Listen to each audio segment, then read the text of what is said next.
जैसे गांव के लोग हैं नहीं मालूम रहता, तो इसको खोल लेते हैं सेफ्टी पिन या निडिल से ऐसा करते हैं, तो that is the bad technique.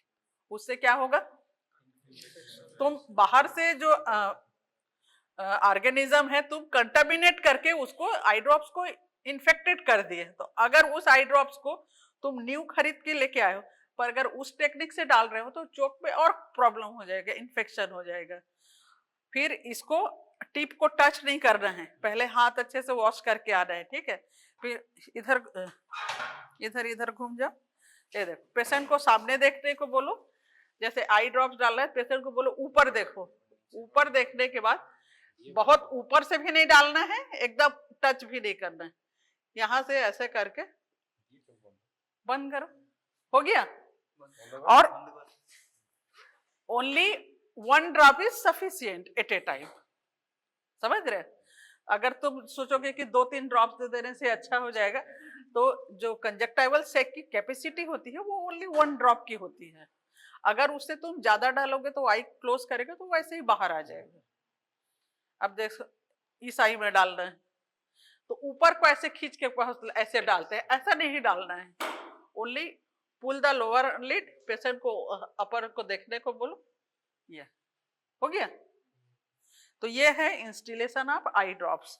और ऑइंटमेंट को कैसे करोगे, ऑइंटमेंट को डालना है तो ये लोअर लिड को पुल करोगे, पेशेंट को ऊपर देखने को बोलोगे, ऊपर देखो, उसका ट्यूब रहता है उसको प्रेस करोगे, जस्ट चावल का दाना रहता है ना, वन राइस का पीस जो रहता है, खड़ी राइस जो है, उतना ही आप नीचे डाल दो, चोक बंद करने को बोल दो, ठीक है, उतना ही सफिशिएंट है।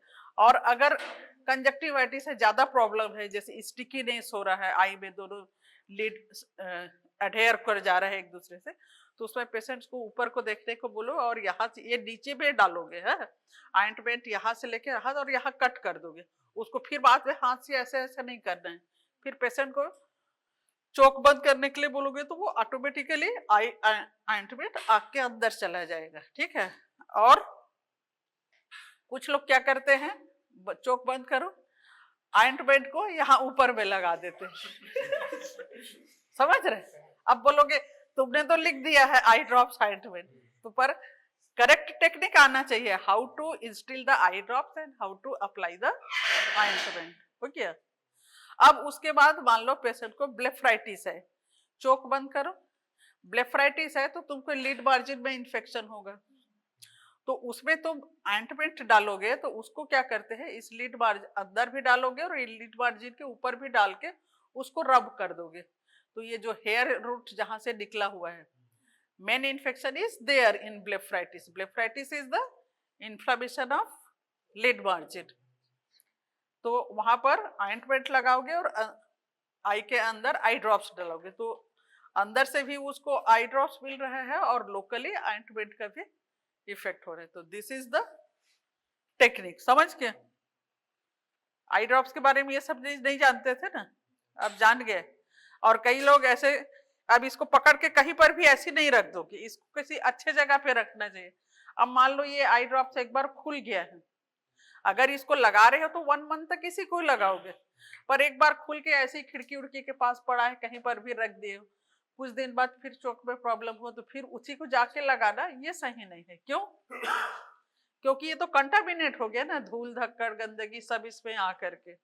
अगर इसको ओपन करे हो तो इसको कंटिन्यूशन में लगा सकते हो, पर स्टॉप कर दिए हो तो उसी को फिर से रीयूज नहीं कर रहे हैं। तब हिस्ट्री टेकिंग मैं नहीं बता रही हूँ, अभी हिस्ट्री टेकिंग तो उधर होगा, अभी तो मैं सिर्फ एग्जामिनेशन ऑफ आई बोल रही हूँ। तो एग्जामिनेशन ऑफ आई कैसे शुरू करोगे, तुम यहाँ बैठे हो, पेशेंट उधर से आ रहा है, ठीक है, तो तुम्हारा एग्जामिनेशन यहीं से शुरू हो जाता है, समझ रहे।